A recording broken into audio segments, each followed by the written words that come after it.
ازيكم؟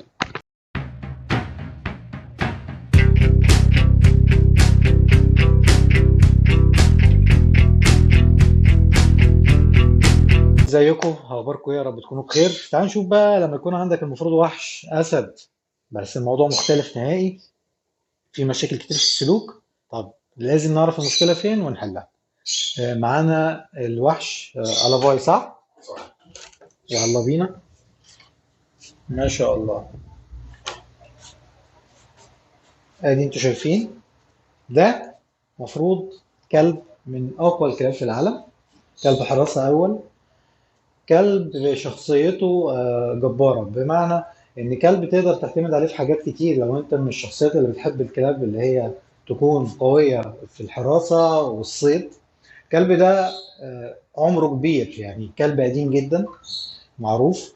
آه، في مميزات لكن في عيوب. خلي بالك لو أنت جديد في تربية الكلاب ابعد عنه نهائي، لأن هو ذكي ووفي جدا، حراسة درجة أولى، طبعا هجوم، عايز حد يكون قوي معاه.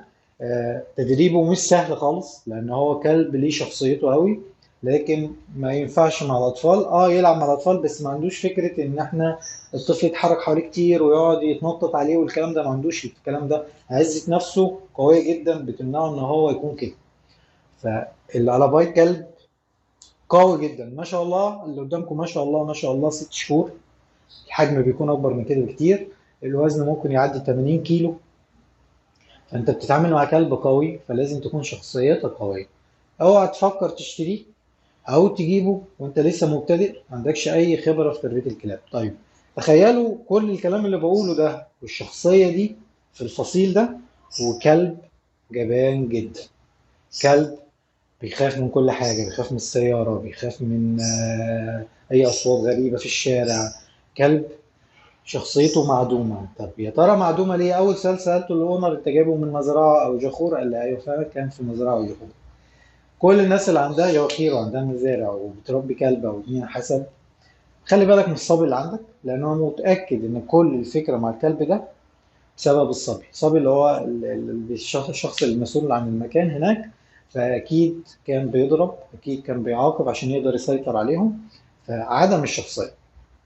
فلما اشتريه واجيبه في بيتي لازم اديله حاجة مهمة جدا الفصيل ده بيحبها: الحرية. الكلب ده ملوش انه يتحط في غرفة ويتقفل عليه، ما يحبش الفكرة دي نهائي، ومش شخصيته. انا ما اقدرش اجيب كلب حراسة قوي ومعروف واروح حاطه في غرفة واقفل عليه. الكلب ده لازم يكون ليه حرية، هو بيحب الفكرة دي جدا.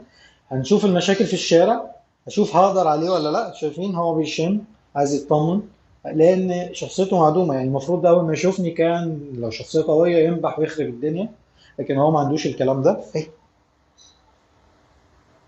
جود بوي، جود بوي. طبعا حتى خايف انه ياخد التريك من ايدي. حرام حاجة زي كده، حرام فصيل زي كده يتهان بالطريقة دي ويتعذب، ان هو ما شخصيته تكون معدومة. هننزل الشارع ونشوف اللي يحصل. وخلي بالك هرجع اقولها: الشخصية والسلوك وانك تبني كلب شخصية اهم كتير من انك تعلمه هجوم او طاعة. اهم حاجة الكلب يكون شخصيته واضحة معاك وفاهمك وعارف طريقة عيشتك جوه بيتك جوه شقتك ايا كان. هنبدأ ونشوف اللي هيحصل في الشارع، وخليكم معانا دلوقتي.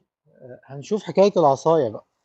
خلي بالك هقول لكم هتعمل ايه في الاخر، لان كل ده احنا بعمل له اختبار، انا اول مرة اشوفه. يعني ما شاء الله، شايفين الحاج؟ ما شاء الله، يعني حاجة محترمة. هنشوف بقى دلوقتي مع العصاية هيعمل ايه. يلا تايسون. وطبعا ما اعرفش اسمه بس بنقول له هنبدأ نسميه تايسون دلوقتي. تعالى هنا معلش يا ابو احمد. بدأ يفك. شوف بقى.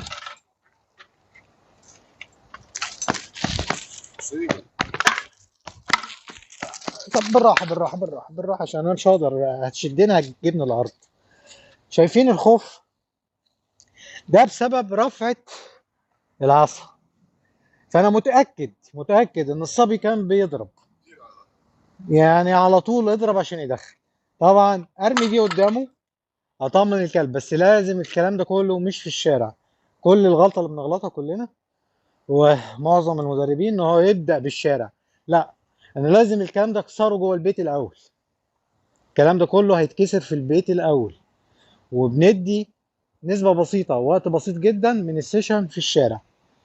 لكن ما ينفعش اكسره اول ما ابدا اكسر في البيت، في الشارع مرة واحدة، لان ده غلط جدا. الموضوع هيزيد، ولو مش هيزيد هياخد وقت كبير جدا لما اصلح. فاحنا نبدا في البيت. ما شاء الله الشهية بتاعته كويسة، ما عندوش مشاكل. يعني حاجة زي كده وخايف من ايه؟ من العصا. مظبوط. كل مطلوب مني اعمل كده. جود بوي. هي، شايفين؟